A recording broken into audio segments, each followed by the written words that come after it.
How common is summary judgment in will contests?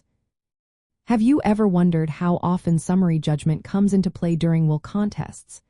It's a fascinating topic that touches on the legal process of validating wills and navigating the probate system.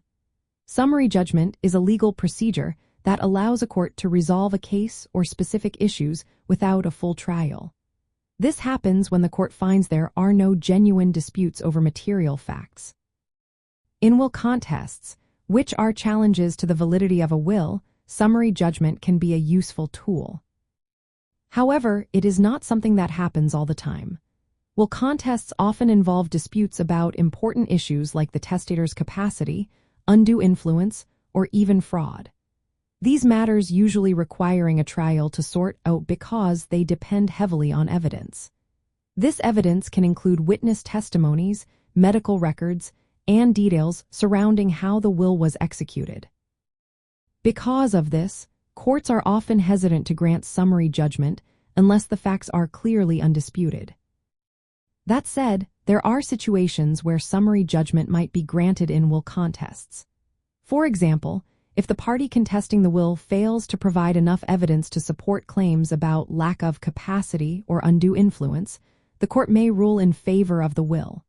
Similarly, if there are clear procedural defects or legal issues in the challenge, summary judgment can also be granted. Additionally, if there is strong, uncontested evidence supporting the will's validity, such as proper execution and attestation, the court may decide to grant summary judgment. In practice, using summary judgment in will contests can save time and money by avoiding lengthy trials when the contest lacks merit. However, because will contests often involve complex factual questions, many cases do not get resolved through summary judgment and proceed to trial. The frequency of summary judgment motions can vary widely depending on the type of case and the jurisdiction. Will contests, as part of probate litigation, tend to have a lower occurrence of summary judgment compared to other civil cases. This is largely due to the nature of the disputes involved. Courts requiring a high standard of proof to resolve these issues without a trial, especially since the stakes are high when it comes to distributing a decedent's estate.